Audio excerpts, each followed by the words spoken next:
welcome everybody to the New York Federation of Solid Waste and Recycling first ever virtual technical program.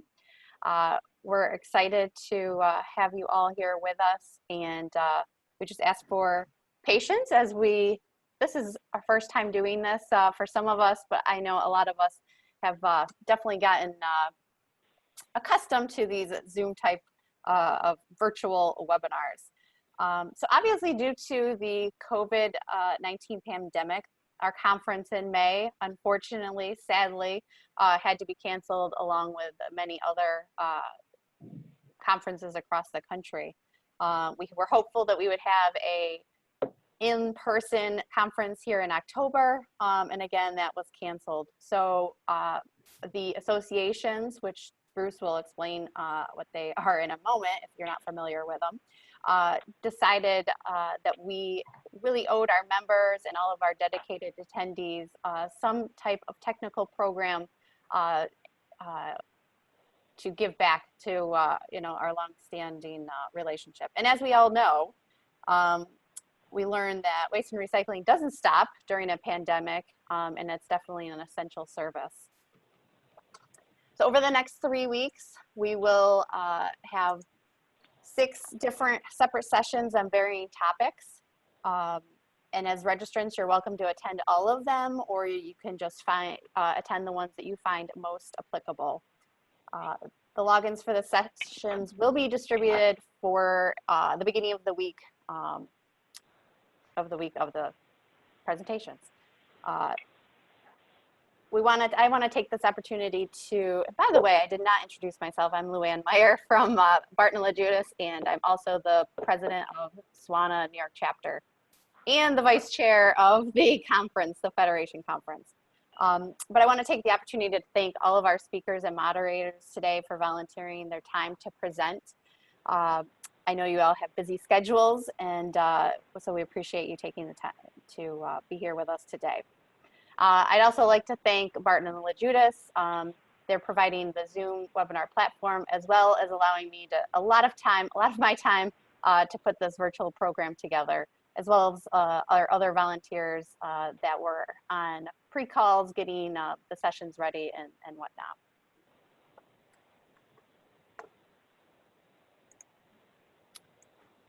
Okay, and so just a couple housekeeping items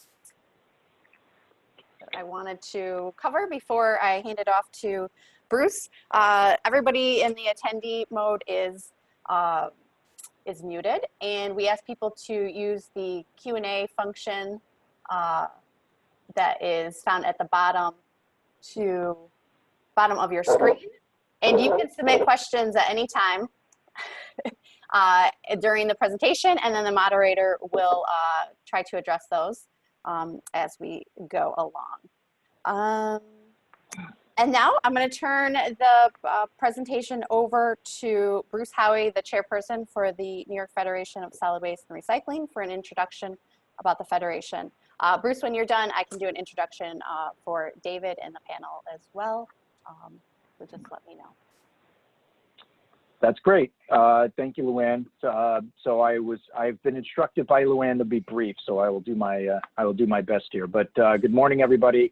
My name's Bruce Howey, and I'm Vice President at HDR, and I'm also the chairperson of the New York Federation of Solid Waste Associations. And it's my distinct pleasure this morning to welcome you all to today's session, our first ever virtual Federation technical session, as Luann said. And we've got a really great group of speakers today, and I'm excited to see how this all goes. So thank you for your participation. It goes without saying that 2020 has been really a year of unprecedented and historical events. And I hope that all of you and your families have been able to stay healthy and safe. Due to the COVID pandemic, as Luann mentioned, the Federation Board had to make a very difficult decision this past summer to cancel this year's in-person conference at the Sagamore on Lake George. But we're very hopeful that we'll be together again in 2021. 2020 has really been a year of adaptation to new normals, and the Federation has had to adapt as well to this virtual format. So I'm excited to offer our solid waste and recycling industry professionals these cutting edge education and training opportunities virtually versus in person that you've all come to enjoy when you've come to the Federation Conference in the spring.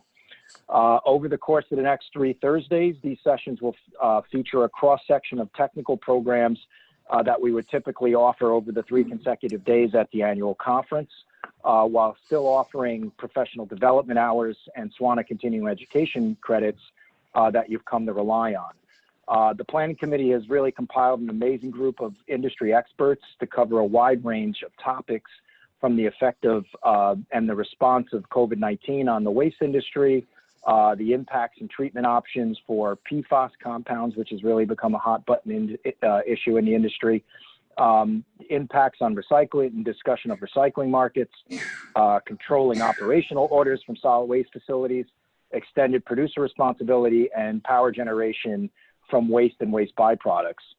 I really want to recognize the hard work that the subcommittee of the Federation did to pull this together, namely Luann, Kelly Timbrook, Rich Bills, Samantha Bitkowski, Luso Ruggiero, I'm sorry if I messed that up, Mallory Kale, and of course the man, the myth, and the legend, Mr. Russ Rutowski, for all their efforts to bring this program together. And as Luann mentioned, I'd also like to thank Barton LaJudas for providing the logistics and technology platform to broadcast this webinar. And also NYSSWAM, who worked very hard to coordinate the PDH educational certifications. Before we get too far in today's program, for those of you that are not aware, I would be remiss not to mention what we do at the New York Federation of Solid Waste Associations. Included under the Federation umbrella are 3 organizations: the New York State Association for Solid Waste Management, or NYSSWAM, the New York State Association for Reduction, Reuse, and Recycling, or NYSAR, and finally the New York State chapter of the Solid Waste Association of North America, or SWANA.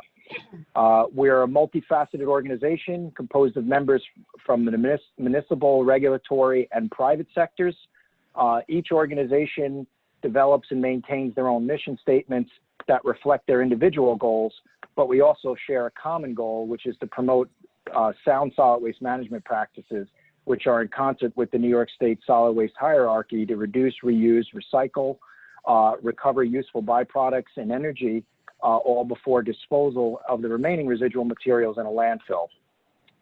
The Federation and our 3 organizations are ardent supporters of the New York Product Stewardship Council, which, despite a pandemic this year, was very busy working closely, but from a safe distance, with our state's political leaders in Albany to sponsor a number of important pieces of legislation, and I'd like to very quickly go through a few of those. The first one was the packaging stewardship bills, which were introduced in the New York State legislature. These include 2 EPR packaging bills that the Stewardship Council began advancing in the wake of the recycling market crisis in 2019. They worked very closely with Senator Kaminsky in Albany, and further action on these bills is expected in the upcoming 2021 legislative session, and the senator plans to support those bills. The second item also includes Senator Kaminsky introducing an amendment to the E-Waste Act. In part of that occurred in June 2020. Although the New York State Electronic Equipment Recycling and Reuse Act of 2010 has been very successful in increasing the electronics recovery in the state, and up to that bill is really required, really specifically to encourage manufacturers to get better support and participation from those manufacturers who are responsible for the collection of the e-scrap being generated. Currently, the collections are not really keeping pace with the amount of e-waste that's generated in the state, and with the amendment to this bill is hoping that that participation will increase, and some of the unexpected costs to the local municipalities, and even in some cases, unfortunately, the discontinuation of permanent collection sites has occurred, and the hope is that this amendment will help further promote that bill and rectify the issues that it's been having. The third and final act, and this is an exciting one, is really the New York State Paint Stewardship Act, which recently became the 5th product stewardship program established in New York. This act makes New York only the 11th state, surprisingly, in the union that has a paint EPR program. And it's really a great victory for the Stewardship Council and all 3 associations in New York State after 5 years of really persistent education and advocacy by the Product Stewardship Council. And that paint care program is set to launch in 2021. So great job there, and we're really excited to have a paint care program in New York State. Finally, just want to make sure everybody marks their calendars that May 16th through the 19th of 2021 are the dates we've put aside for next year's Federation Conference. The board, understands that the value in that conference is the ability to network and to, communicate in person with everybody. And it's our goal to resume the conference in person when the state of New York allows that. We don't know exactly if or when that may be, but Russ, our conference chair, has frequent conversations with the Sagamore Hotel as well as our sponsors and contractors in anticipation of various scenarios. And we'll continue to keep you all informed of the details as they develop. In the meantime, it's very important to note that Friday, November 6th is the date for abstracts. So whether we have the in-person conference or not, please submit an abstract, and maybe it'll become a webinar like we're doing today.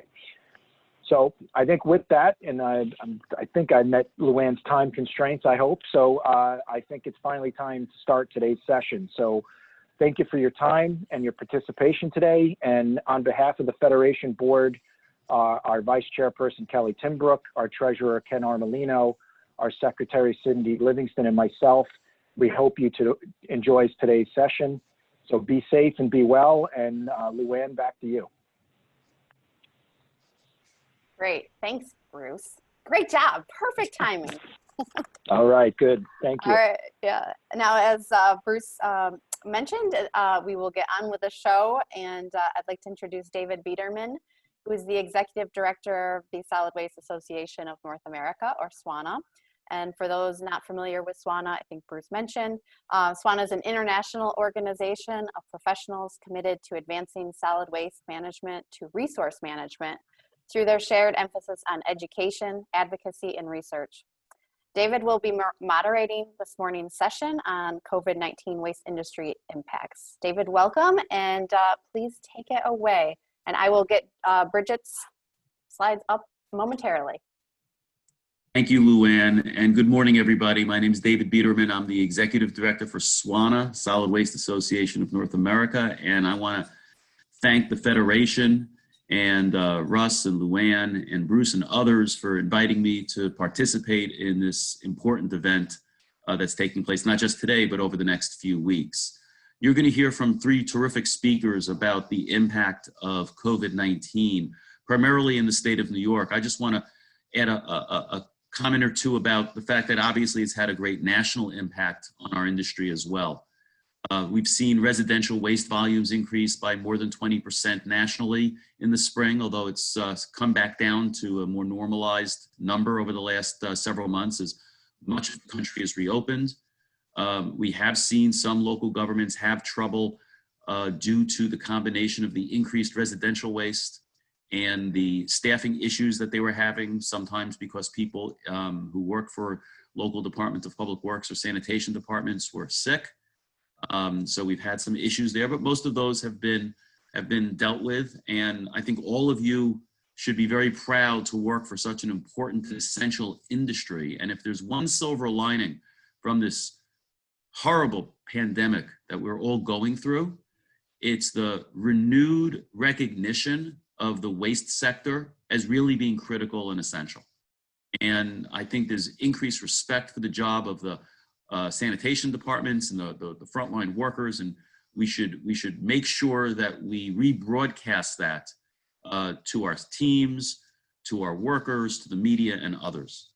I'm going to remind people to put their questions in the Q&A at the bottom of their screen, and we will try to get to those as quickly as we can.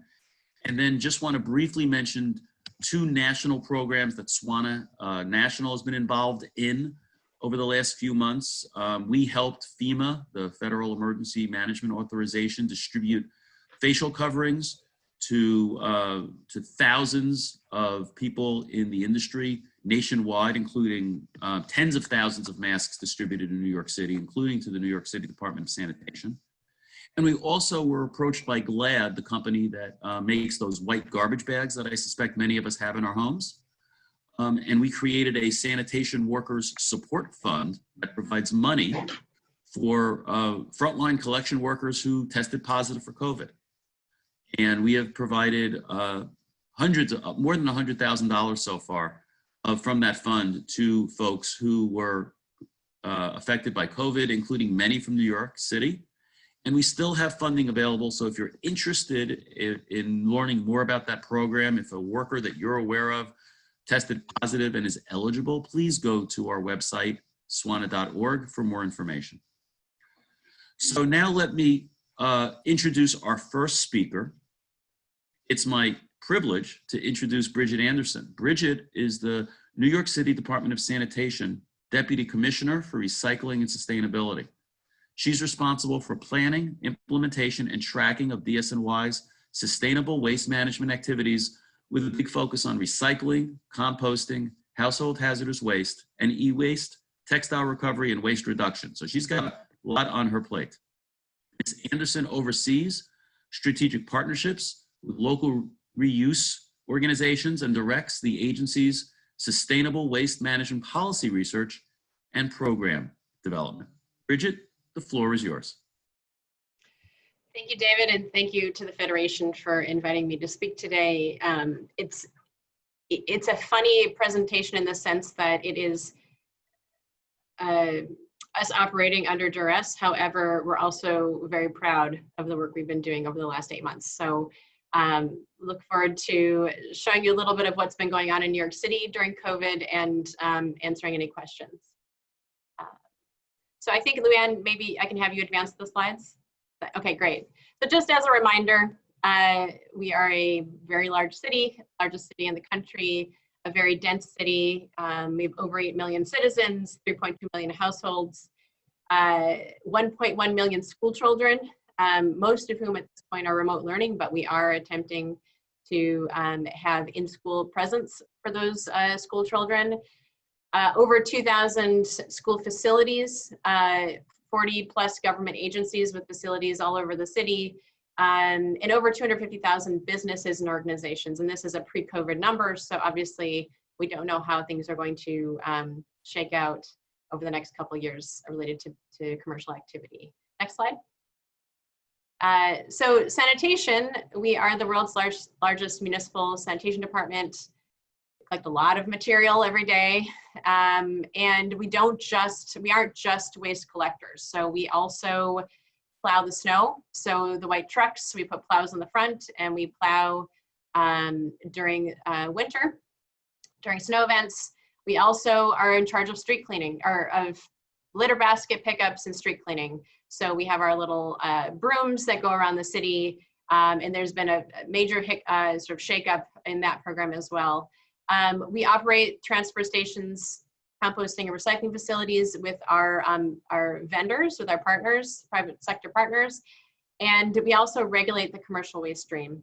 And just as a quote that we like to talk about, and this has been particularly true, I think, during this time, we talk about it a lot in the winter, that we are the first of the first responders. And we really feel prideful in that fact that, you know, we have to be out there every day. We may not be seen, but if we're not there, things fall apart. So, and it's even more true, I would say, during the COVID pandemic. Next slide.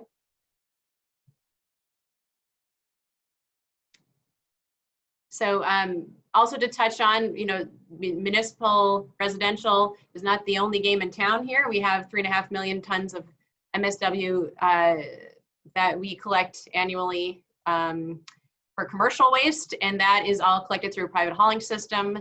The haulers are regulated by a commission called the Business Integrity Commission, and businesses who actually generate the waste are regulated by Department of Sanitation. It's been a free market-based system with permits and regulations. And in December 2019, we had landmark legislation that was passed to transform the commercial hauling sector in New York City to a commercial waste zone system. So that's something that passed, and COVID has added a number of conversations about how do we proceed on that front, which I'll talk about a little bit later. Next slide. So generally with New York City, as folks know, we were really ground zero for COVID impacts in April and May. We had a huge death rate per capita compared to even what's happening nowadays. Even though there's a surge in cases, the hospitalizations and the death rates were very large. And this is just to show you, there was a disproportionate impact by COVID in the lower income parts of the city. So this is a snapshot from May of the death rates happening throughout the city. And so this is, for those who aren't familiar, New York City has 5 boroughs, and the little island on the bottom is Staten Island. And so we had a huge public health crisis on our hands. It was extremely traumatic for New York City residents. And yet sanitation was out there every single day, making sure that people didn't panic, because the moment trash starts piling up on the streets, it adds to the anxiety that is already there. Next slide. So with the New York State Positor, how did this actually impact our waste? This is a slide that the map here shows one of the impacts, which is that a lot of people left the city. So we actually saw the number of residents going down, mostly in the higher income parts of the city. You can see Manhattan in particular. There were a lot of New Yorkers who actually left the city, and this is again a snapshot from May. And then the more low income areas of the city, people stayed put. But what happened is, instead of going to work and generating some of your trash for the commercial waste sector, you're staying at home. So you're generating your waste at home. And so that had, as we all know, it impacts on who has to manage that material. So next slide.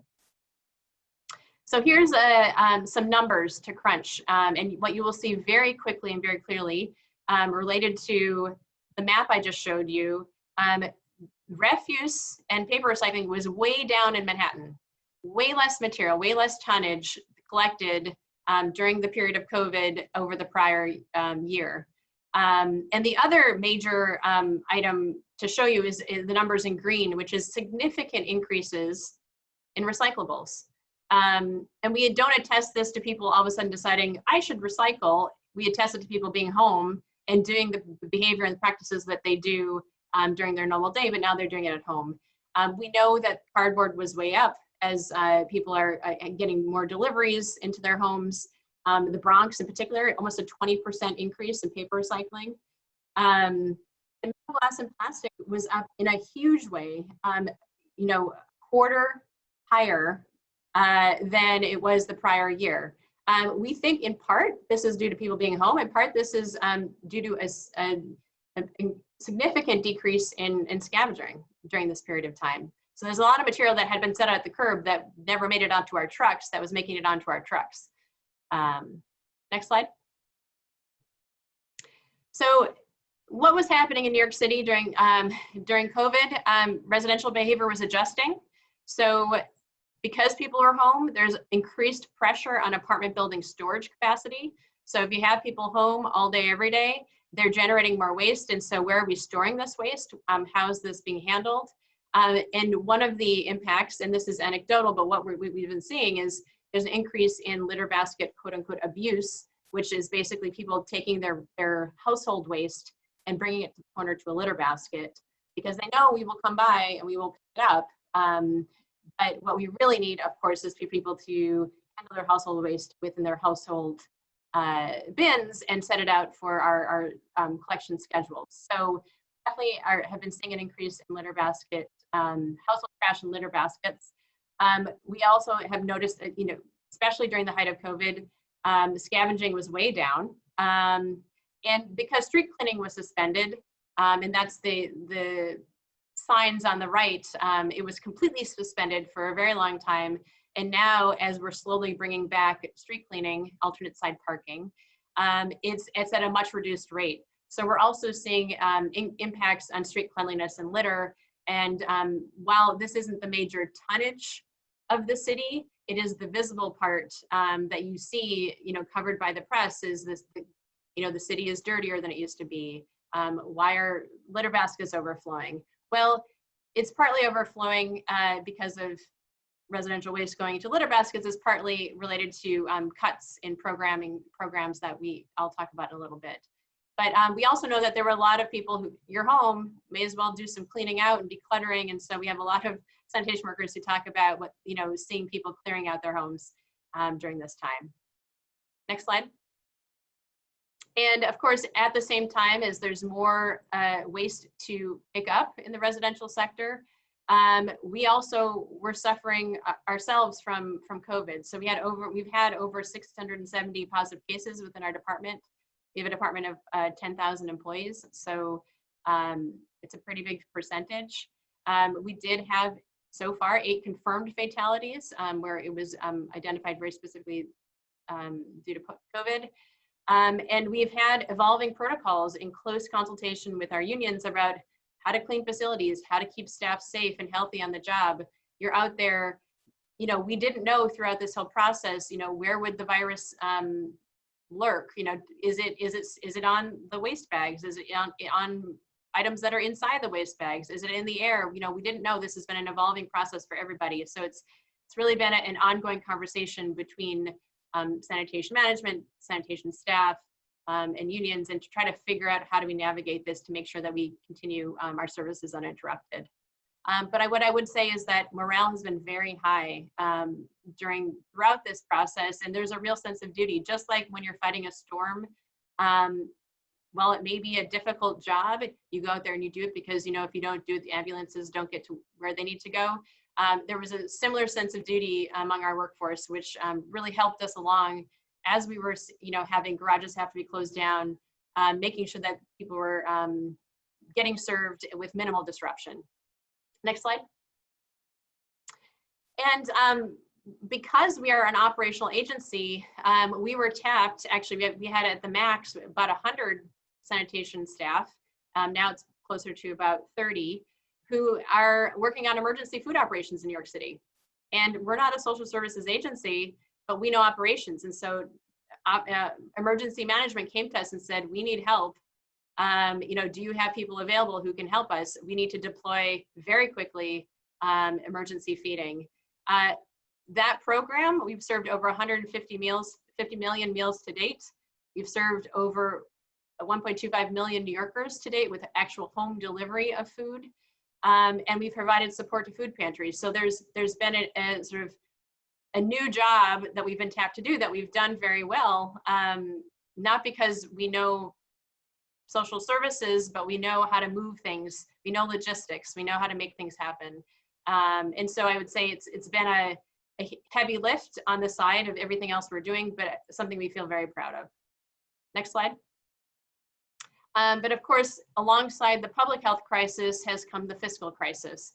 And so we are really pushed right now to concentrate on core operations within the agency. So for collections, refuse and recycling are intact. We continue to provide those core operations.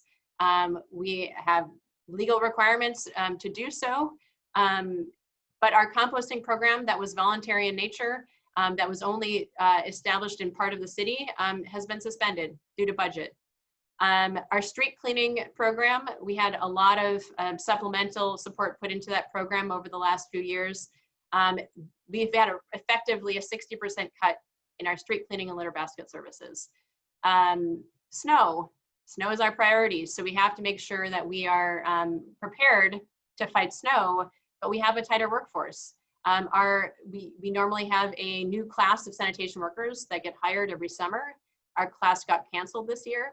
And we are facing potential layoffs, further layoffs of our uniformed and civilian workforce. And, we're waiting to see what happens. And there are other, negotiations happening to try to avoid the need for layoffs, but that is something that potentially is still coming down the pike. So we are hoping upon hope that it's not a difficult winter. But we are putting strategies in place because as somebody said to me recently, hope is not a strategy. So we're trying to put our contingencies in place to make sure that we're able to continue. And again, we talk about, you know, core operations. We got to keep the city safe, healthy, and clean. And we have to make sure that we move the snow. Next slide. And of course, our beloved, you know, in my world, our beloved diversion programs that have been seen as critical core functions for New Yorkers. A number of these have had to be suspended as we make very difficult decisions related to budget. So our household hazardous waste events that are extremely popular, we have hour-long waits to get into these events to drop off material. Our special waste drop-off sites and our e-waste pickup program have all been suspended. So we do have, if you look at the bottom, we have a no-cost contract for e-waste pickup, thanks to the funding that comes related to the state's e-waste law for our apartment building e-waste, e-cycle and My Seat program.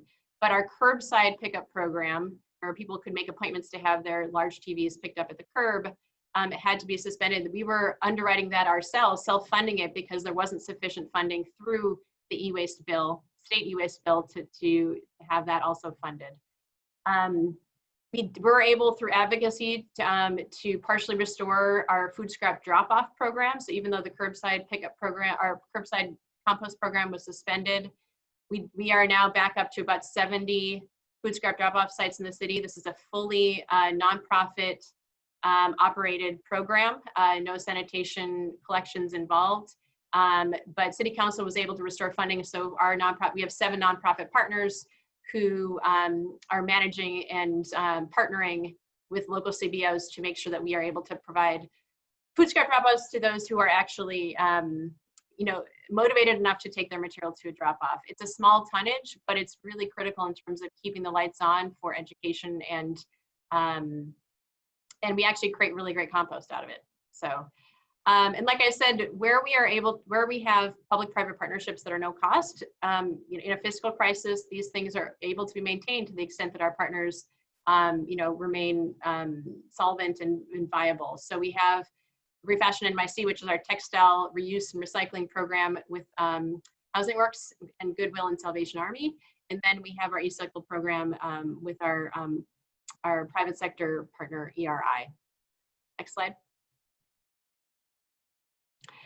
And of course, on the commercial sector, we got a lot of businesses closed. So there's a real a sense of uncertainty right now on what the future holds for commercial waste. At the height of COVID, 90% of commercial waste businesses, business was gone. That material largely moved either out of the city or it moved to the residential sector. We are seeing, obviously, as the city has been reopening, more commercial waste coming back. But the future landscape of how many businesses are going to operate in New York City is uncertain. We have loss of small businesses, retail's office space. Is telecommuting going to be normalized, and in how big of a way?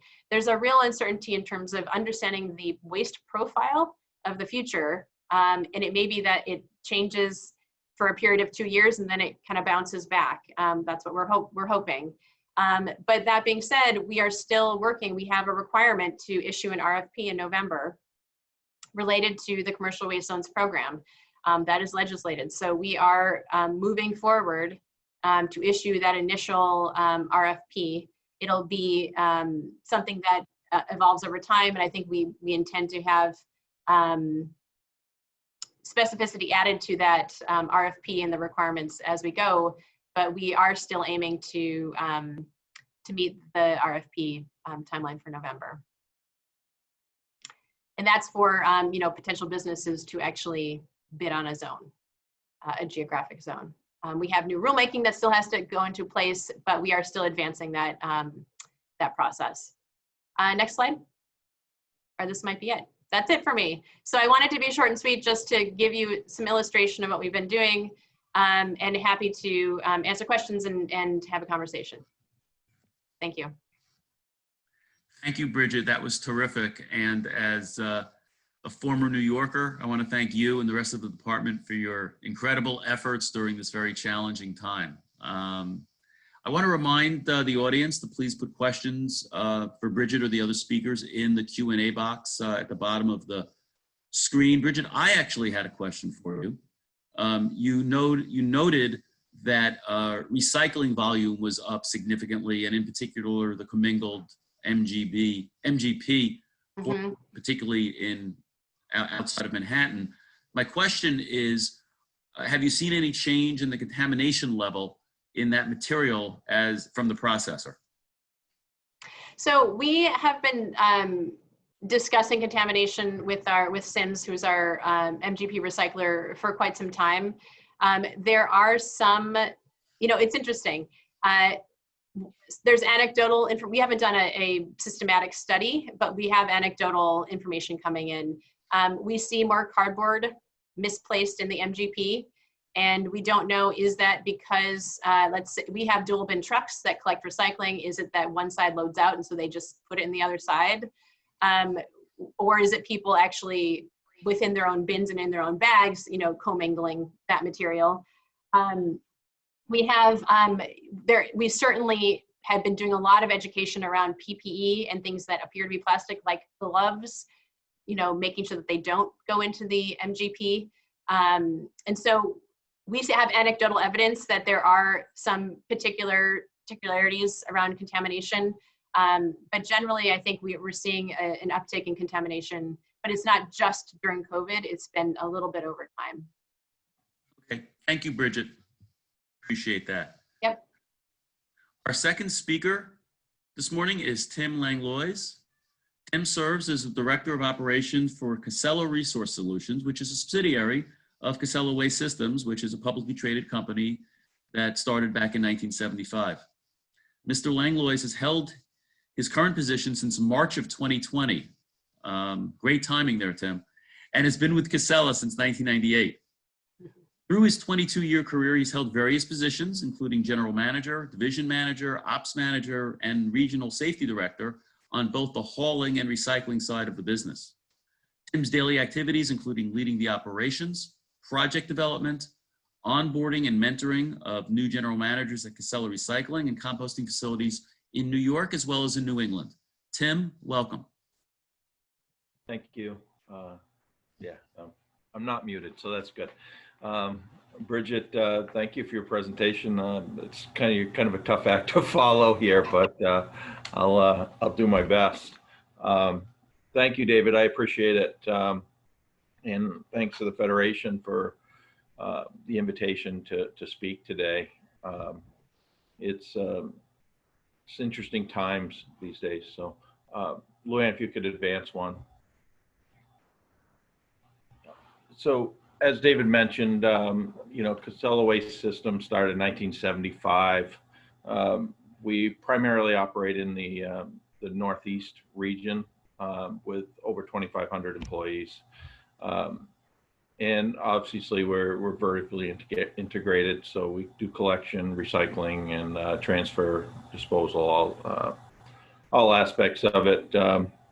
We also have a kind of a smaller known aspect of what we do with resource management, where we operate in 45 states across the country. And as an organization, we process over 800,000 tons of recycling and between 400 and 500 tons of organics each year. So it's quite diverse in what we do, and again, COVID has made it very interesting. Next slide, please. So this is my favorite quote, and I throw it up on every presentation I do. It's not the plan that's important, it's the planning. And I think that's why we had some success here throughout these first few months of COVID.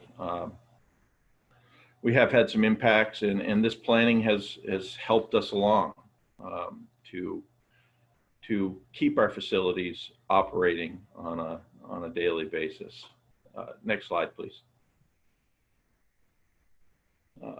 Some of the most important impacts, right? We saw a lot of the same things that Luann or Bridget was talking about, but some of the most important things that I saw throughout our facilities was our teams coming together and working together. So the teamwork and camaraderie, the empathy we had for each other, the resiliency that the divisions and our people came through with was just amazing to watch. And they persevered through some really tough times.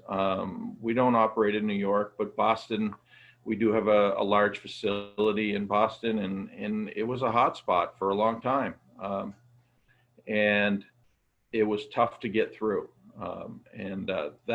That group that managed that facility and those employees who came to work every day, most of them by bus or by the T, they still came to work every day, and it was vitally important to us. So these 5 things, these are just a few of the really important impacts, but 5 that I just wanted to say that was amazing to watch. So next slide, please. So again, going back to the planning piece, we spent a lot of time as a company and to preparing for what was about to happen. As David mentioned in my the bio, I was fortunate enough to start in March of 2020 here, and I got to travel for a week to visit the 9 facilities that I work with, and then I had to go and figure out how to communicate with all of our employees.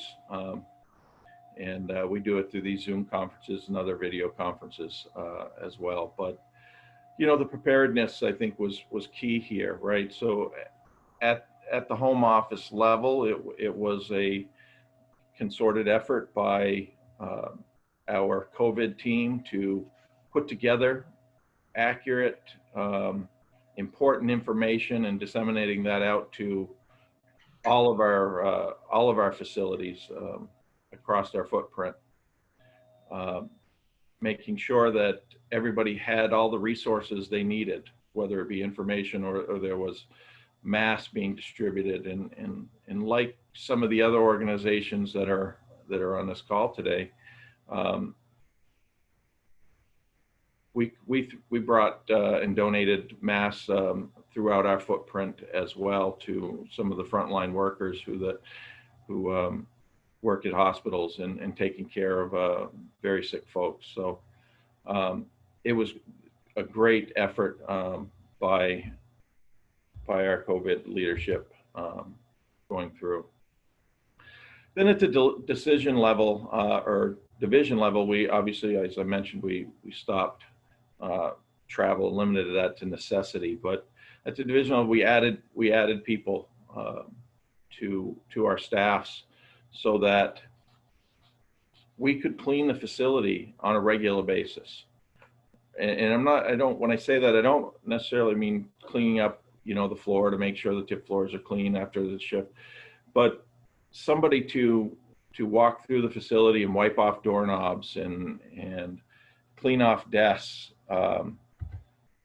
making sure any place that another employee could come along and potentially pick up the virus was very important to us, and we spent a lot of money and a lot of effort trying to stem that transfer. So, and then the next thing we implemented was temperature checks. So, you know, at some of the smaller facilities, it's relatively easy. It's an easy pass. Everybody comes in. We take your temperature.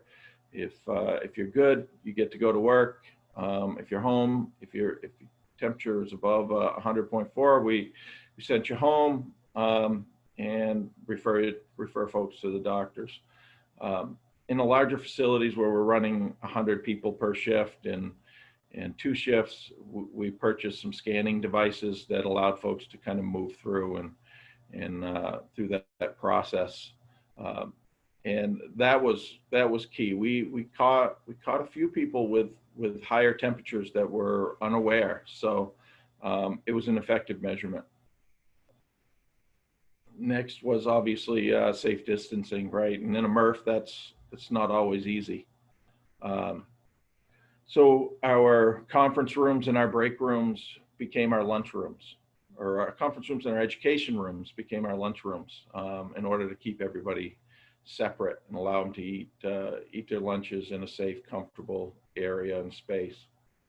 On the sort lines, when folks were side by side, there's no easy way to separate our sorters from one another. So we early on required masks for those folks that are working and couldn't maintain that 6 foot distance. And that was critically important to us. And then lastly, as all this is going on, we spent a great deal of time as a group of divisions trying to figure out what happens if we have a facility that shuts down. And we did that through a continuity preparedness. We looked at all of our tonnages and where do we divert these? If a facility has to work on reduced staff or has to shut down completely because there's not enough employees to turn the system on. It was really kind of a scary thought. At some of them, our largest facility takes in 180,000 tons a year. 3,500 tons a week. There's not a lot of capacity left, right? Everybody's full. And so it was a lot of effort putting that together, looking how it's doing, where were the increased costs, how are we going to handle that, and I think it helped in the fact that we didn't have to divert. So next slide, please. But what we did see a lot, like what Bridget was talking about, obviously the whether you're in New York or you're in rural Vermont, commercial tonnages dropped right off, right? Virtually none, right? Businesses were closed, offices were shut down, everybody's working virtually. So we saw that drop, right? And what that does to the systems is it changes our systems, right? It changes the material mix that's coming into these. The fortunate part of this is the residential tons increased significantly. If you listen to the route drivers who are picking those up, how much harder it was to get through their days, right? But it changed. We got a little less LOCC, a lot more water bottles, a lot more aluminum. Not all of our states are bottle bill, so it changed it, right? And when we design systems, those systems are designed for specific material mixes. So that was a small challenge. Overall, what we saw was a roughly 10% decrease in our total tons. Some of those were offset in different places because of some shifting of tons from other companies that were either doing some work or had some other issues. But around 10%, I think, would be a fair number to say that was our drop off. The important thing to note now as we kind of progress, and I won't say we're at the end of that, at the end of the COVID issues, but we are seeing volumes starting to come back now as businesses are opening up. We're back at our budgeted levels, which is a good sign. So next slide, please.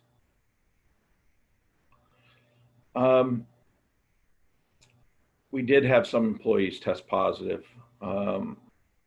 We had a handful of those, somewhere less than 12. Fortunately for us, we had nobody succumb to the virus. We did have some folks that were very sick, but have currently now returned to work and are fully recovered, and it was amazing to see those folks come back. Very touching moments. So again, what we were lucky to see was no facility closures. We didn't have to divert any of our tons, and I would say that that's primarily because of our planning. We currently sit fully staffed at all of our facilities, and with no employees out as a result of COVID-19. We're very fortunate. Next slide, please. The silver lining of it all is not that we made it through. It is to some extent, but the compassion that I saw from our companies, from our people, for each other was a beautiful thing to see. The resiliency that we discovered in ourselves, in how we can accomplish things as we pull together, was also very motivating. And now I believe there's a confidence that is spread throughout our culture and throughout our companies that if we can get through this COVID, and we get through this big scare of the initial onslaught of virus cases, we can accomplish anything. We are very confident in the future of how we handle this. We have a great plan in place, and we're going to persevere. So thank you. I appreciate your time. Thank you, Tim. Really appreciate that overview of the impact of the pandemic on Casella and how you've persevered through the challenges of the last few months. We have gotten a couple of questions in the Q&A. Thank you to those of you who have asked questions. I'm going to hold off on answering those until our third presenter has spoken, and after that, we'll start the Q&A portion of our program this morning. Our third and final speaker is Alan Davis. Alan is the Vice President of Post-Collection Operations and Sales for Modern Corporation, a locally owned solid waste and recycling company, which is based in Lewiston, New York, near Buffalo. Alan's responsibilities include the Modern Landfill, Buffalo Recycling Enterprises, Modern Portable Toilets, and the NEI Transfer Station.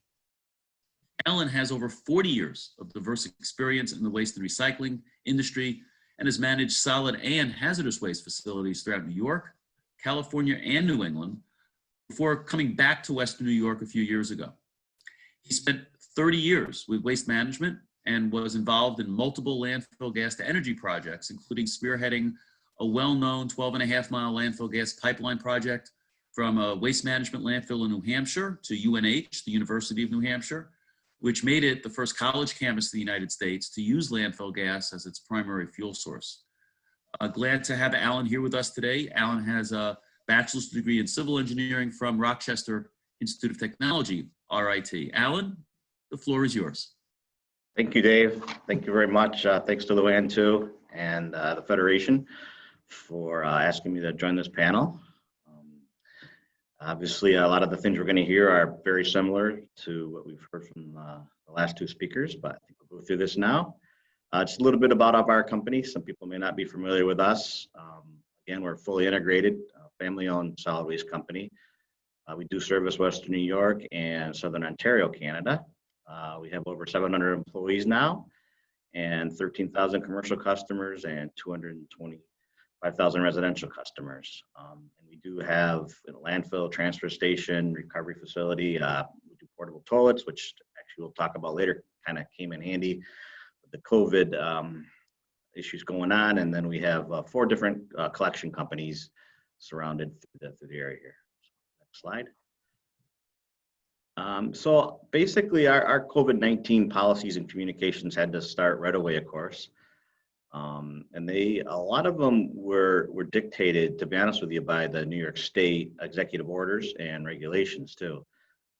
Being in our industry, we all know about compliance, whether it's with OSHA or environmental regulations. And we looked at this as no different than that. So if you are doing business in New York State, you know there was a lot of changes coming down daily from the governor's office with executive orders. So part of a lot of what we did was done and driven by those also. But we had to develop a communication and safety plan, of course.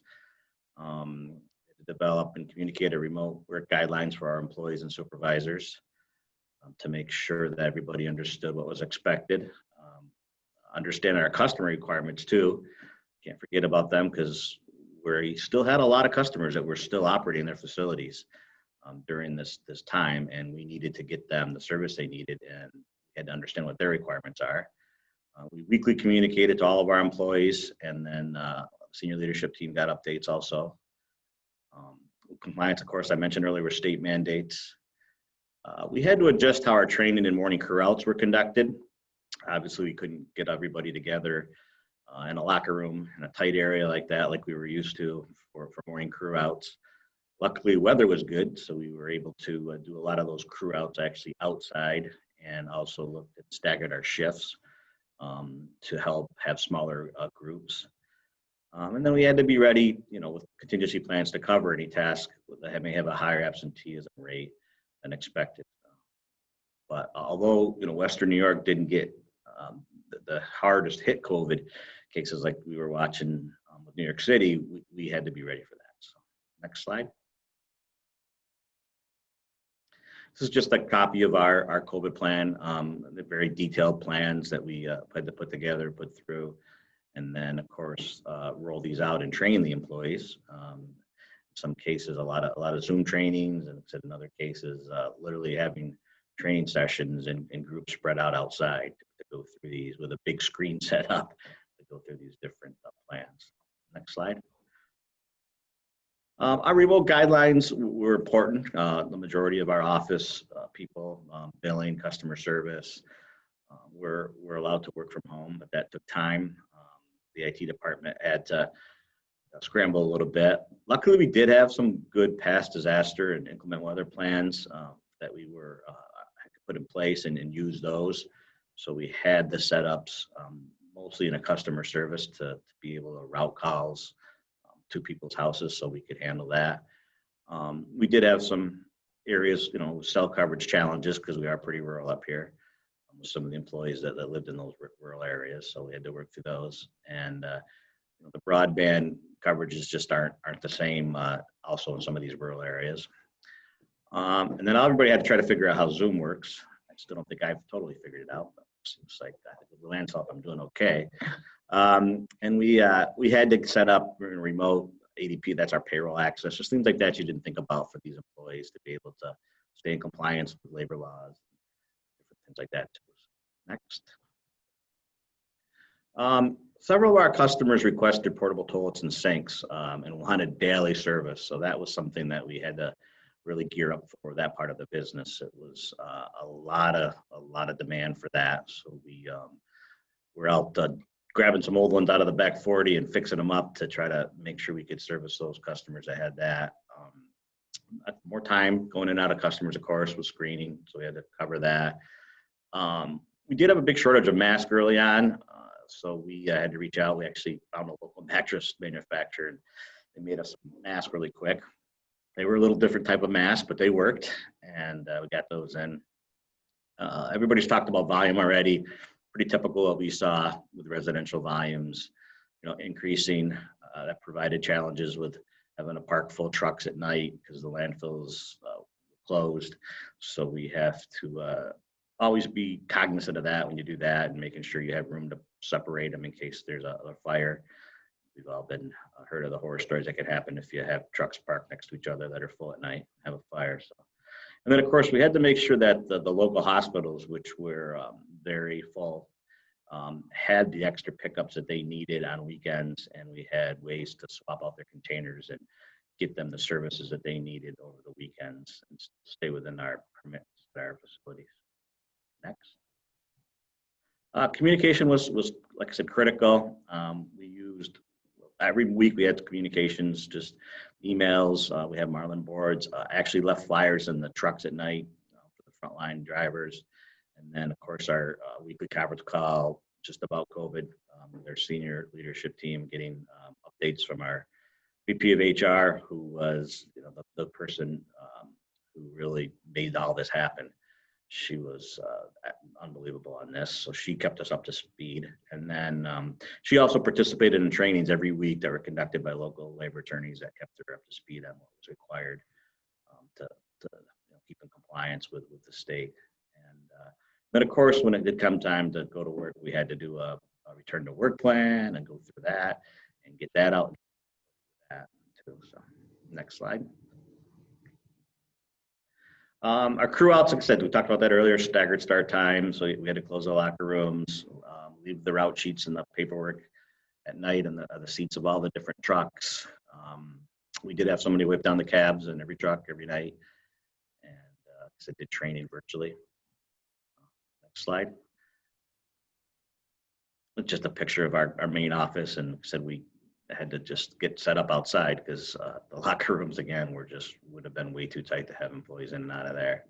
So having a portable toilet business was nice there. Next. Absenteeism didn't turn out to be a big problem, but we did have to prepare for it. And we did cross-train a lot of employees, and obviously we're able to shift people from the commercial line of business more to the residential line of business. We had to have a contingency plan for the MRF because that does have multiple shifts and a lot of employees. It's in the city, demographics are different. If a few people contracted the virus, it could go through that whole plant probably pretty quickly, was our concern. So we worked on contingency plans for that facility also. And just little things like making sure everybody knew about the paid time off policies and quarantines, and that they could still concentrate on their jobs and their family and not worry about if something happened that they weren't going to be taken care of. So, next slide. We only had 3 confirmed cases of employees that caught the virus. No known cases of employees catching the virus at work, which was good. So they weren't spreading it once they got to work. We did have to reroute, much of our commercial business because of the obviously the customers just didn't have the volume. We did also proactively reach out to those customers and told them that we were dumping air basically in their cans and adjusted their service and asked them to adjust their service. Thought that was the right thing to do. That helped keep their costs down. They're going through this like we all are, and tried to make our routes now as efficient as they could.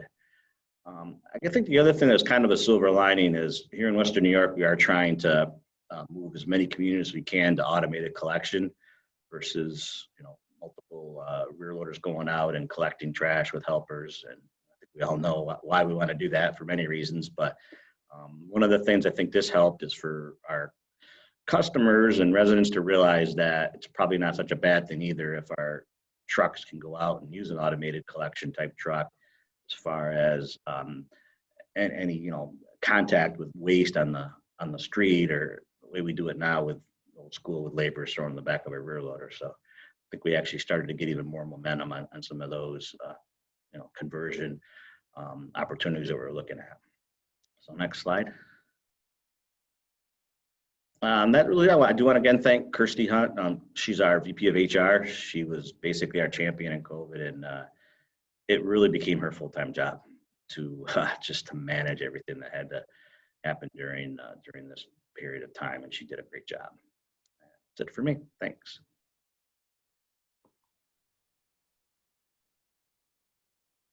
Thank you, Alan. Terrific presentation. And thank you to all of our speakers for providing their perspectives on the impact of COVID. Now we're going to start the questions and answer portion of the program. We do have a fair amount of time, and we have a couple of questions.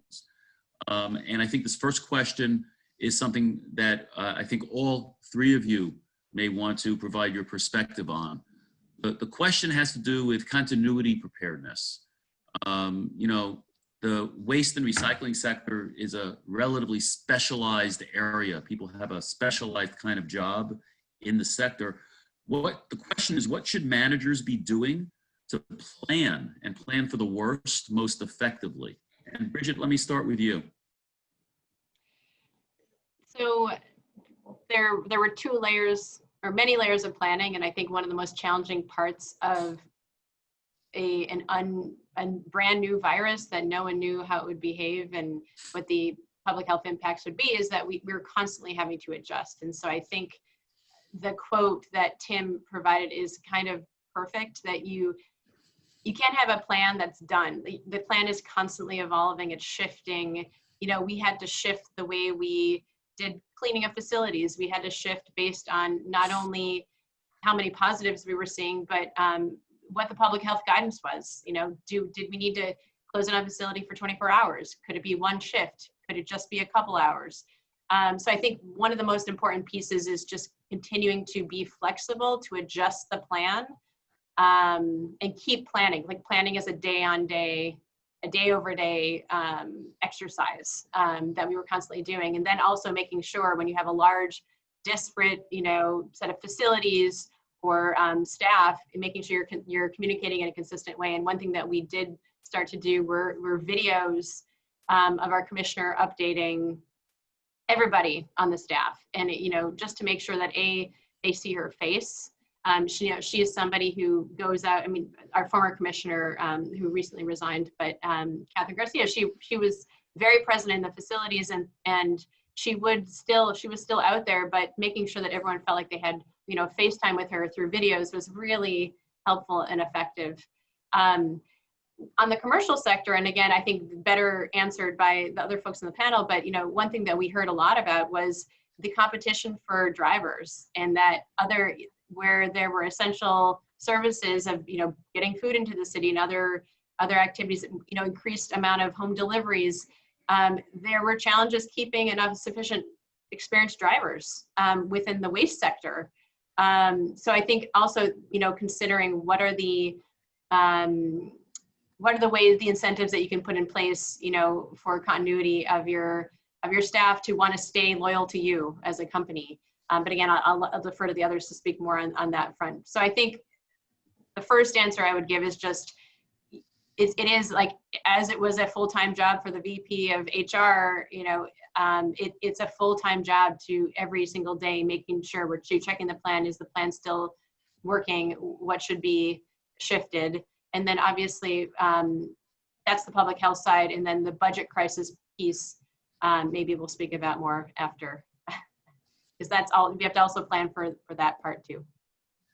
Thanks, Bridget. I agree with you that, you know, communicating frequently and flexibility are two core parts of how you respond to situations like this. Tim, interested in your thoughts on, you know, how do you plan for something like this, and what can people in the audience do for future events, disasters, so they can make sure that they're doing their job best? Okay. Yeah, I couldn't agree with both of you more. Communication, right? It's, but from an operational standpoint, because that's what I focus on, is really, it's nothing new. It's just understanding your strengths and your weaknesses, right? And the challenges that you face. It's understanding, you know, what the worst case scenario is. Like Bridget said, trying to find qualified drivers that you can just put out on the street, that just doesn't happen overnight, right? There's challenges around that, right? So it's how do you substitute routes? Again, it's where are your strengths, where are your weaknesses? How can you capitalize on those to prepare for a certain scenario?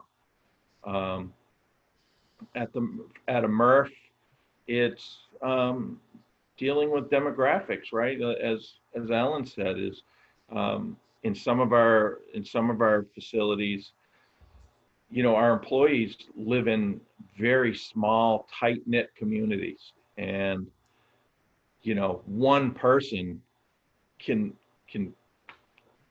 wipe out a whole facility, getting the virus. You know, and that's just if they're healthy, right? And the virus doesn't put them in the hospital. So understanding what you have for availabilities for additional help, whether it be a temp service or other people. And then, you know, again, it's right back to strengths and weaknesses. Where do your vulnerabilities lie, and how can you mitigate them? It's the intense detail that your facility managers are probably very familiar with, but have to focus on, especially now. Thank you, Tim. Alan, your thoughts? Yeah, those are very similar, obviously.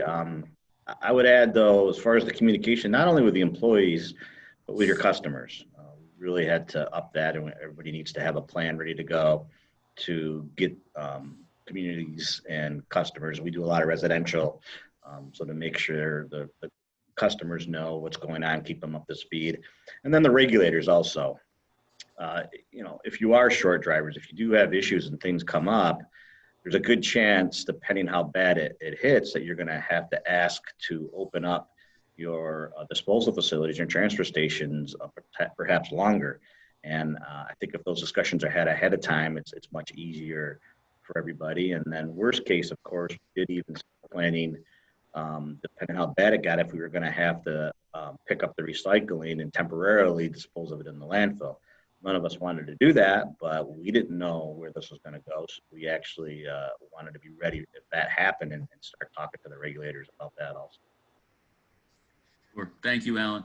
Alan, I'm going to stay with you for a second because I got a question that's specific to Modern, because you guys operate in both the United States and Southern Ontario. Just wondering whether there were any issues going over the border for the company during the pandemic at any point? Yeah, and that's a great question. We were definitely concerned about that, because we do have operations in Canada, and we do bring waste from Canada quite a bit over here. And the border has been shut down for a long time. I think pretty much everybody knows that, for any non-essential travel. So as far as management meetings and things like that, you know, we went all virtual with that. If any of us needed to get over the border for anything like that, we could. But more importantly, they did allow the commercial traffic to come across the border, and it still is coming across the border. So there was no change in any of that as far as trucks, things like that. If anything, because there's no cars going across anymore, it's actually easier to get across the border with the trucks. So we didn't see any impacts at all. Thanks, Alan. That's actually consistent with what our Michigan folks have told us with traffic coming in from Ontario, because some Ontario waste also flows into Michigan. Yep. Another question that we received that I think all of you may have some thoughts on is, has there been changes, or have there been changes to recycling end markets and changes in commodity pricing in the wake of COVID-19? And Tim, I think I'll start with you on that one, since you run the MRF section of Casella. Yeah. No real price changes. You know, everybody was very aware of COVID, obviously. You know, the movement of material really wasn't affected too much by COVID as either for us. You know, we've been doing it a while, so you know, we get a lot of long-standing relationships with our end markets. You know, in the midst of this, we also committed to not exporting plastics, residential plastics, which is an important thing for us. We did export some fiber. You know, and you know, the biggest concern was, you know, the increased PPE that was being used, and that entering our stream, our single stream material. because everybody was aware of that. So, you know, we did get some feedback from mills that, you know, if we see one rubber latex glove on the outside of a bale, complete load rejected. That's one thing when you're shipping domestically. That's another when you have a PO for 10 loads going to India, let's say, because all of those loads are gone, right? They're all coming back. So that was a scary moment or two there, right? It's making sure that we didn't get any of those, right? Sure. Nobody wants to get the phone call or the email saying, sorry, we're turning around we're not accepting the material in India or any other market for that matter. That's a bad day. Yeah. Bridget, your perspective on changes with end markets and commodity pricing? Yeah, I think similarly, no dramatic shifts in a way that and on the commodity market side, but I think contamination is something that we were looking at, and obviously tonnages were going up. So for our facility, we pay a tip fee, you know, for MGP delivery to Sims, and so that, you know, was good on the revenue side for them, but then on the back end, they are having to deal with additional residue. So, but on the commodity market side, I would echo what Tim is saying, that nothing dramatic related to COVID. Thank you, Bridget. And Alan, your thoughts? Yeah, we saw just a real quick, very unusual, I've never seen it in my whole career, 1 month spike because of the whole toilet paper crisis, is what I was told by the paper mills in this area, and almost like a panic, where the OCC prices tripled for that month. They were begging us to take OCC, and everybody was, you know, trying to grab as much OCC and even mixed paper as they could. Just, I think it was the month of June, actually, just for that 1 month, and the crazy offers coming across the table. But quick as that happened, the next month, right back down to normal, because I think they kind of over anticipated that that demand was going to continue. But that was really all we saw. Gotcha. Yeah, Alan, what you just said is actually what we saw nationally, where in the spring, April into May, OCC prices tripled. You know, it was $35 a ton nationally in January, and it was over 100 during the spring for a short period of time. Because schools were closed, offices were closed, and the clean paper that people get from the commercial sector wasn't making its way to paper mills. And so, yeah, there was this very significant demand. And what's been interesting is that, at least the most recent data I've seen, is that fiber prices have not retraced all the way back down to pre-COVID numbers. So we're still a little bit ahead in terms of the value of that material. So it'll be interesting to see where that goes over the next few months and into next year. And frankly, this is an opportunity for me to just briefly mention that SWANA is holding a summit on November 18th and 19th on recycling, a MRF summit. And I invite all of you who are interested in recycling and the future of recycling to participate. It's a 2-day event in the afternoon Eastern time. We've got US EPA officials, folks from Capitol Hill, people from leading companies in the industry, municipal officials, and equipment providers all coming together to provide solutions and resources for you. So I just wanted to briefly mention that. More information about this, I think, is on the page that's up on the screen. Yes, and you can see the link there. And so I would encourage folks to, if they're interested, to register for that. I don't know if we have any more questions. Let me just check quickly here.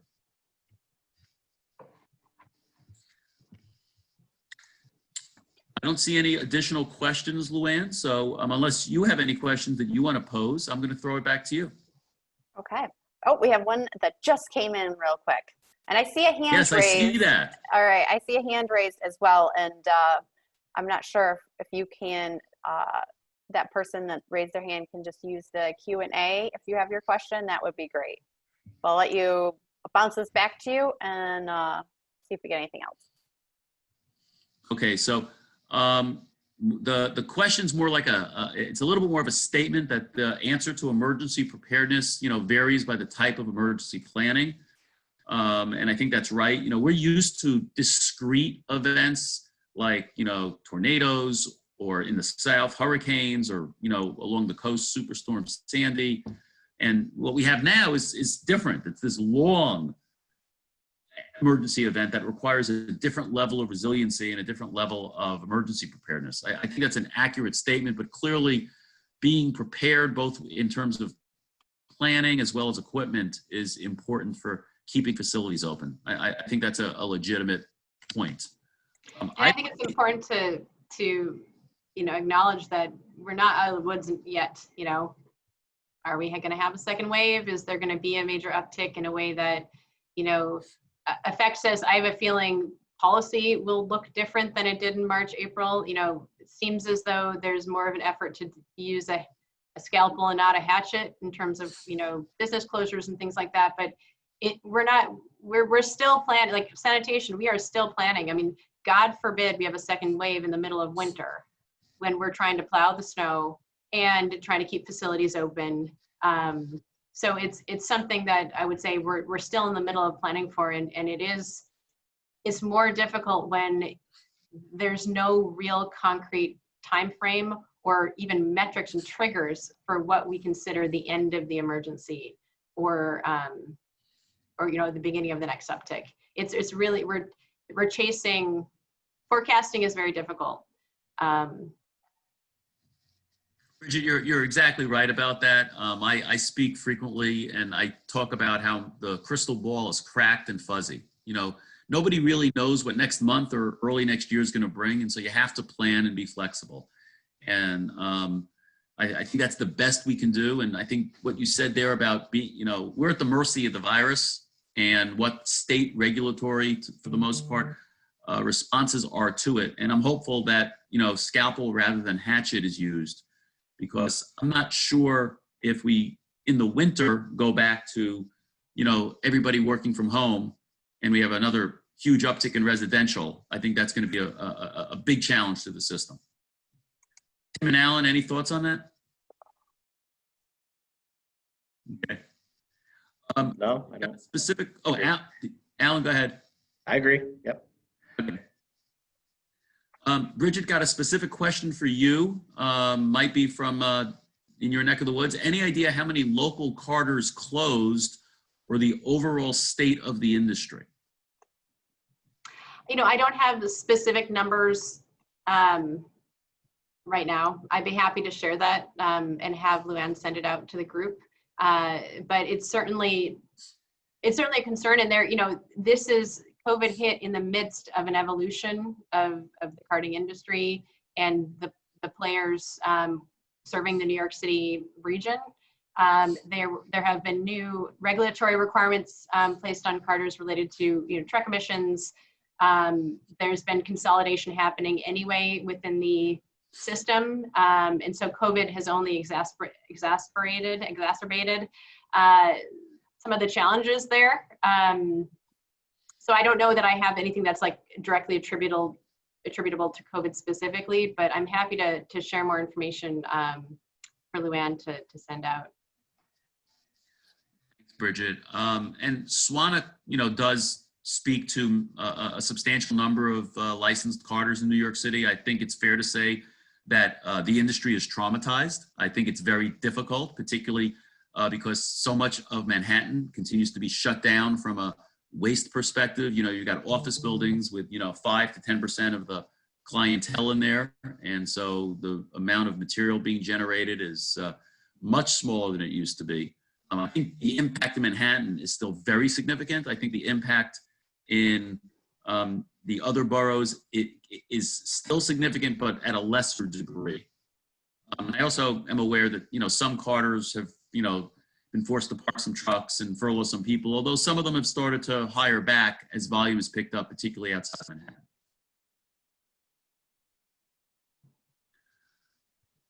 So I think that's the end of our questions. So Luann, I'm going to throw it back to you again. All right, great. Thank you, everybody, speakers and moderators. Great job, a lot of really good information. So we appreciate your help today. And then just as David mentioned, I wanted to just throw up some future events as well as Bruce. He mentioned it as well. We have the SWANA MRF Summit that's coming up here in November that you can sign up for, as well as the New York State Association for Reduction, Reuse, and Recycling is having their virtual annual conference as well. And I did look at it, and although you see that there are similar dates to the MRF Summit and the NYSER conference, the timing works, and you could do both if you wanted to. I'm going to do both. And then Bruce mentioned that we still are very hopeful and planning for the Federation Conference at the Sagamore. I know we all want to get back. We will still see what happens, but in the meantime, we're still going to accept abstracts. So please go online and submit your abstract by the first Friday in November, and keep your eyes and ears open. And lastly, I just want to say I hope that we see you later today, as well as next week and the following week during our following sessions. With that, I will close today's virtual conference. I thank you again, guys. Thank you. Thank you. Luann, thank you, speakers. Bye.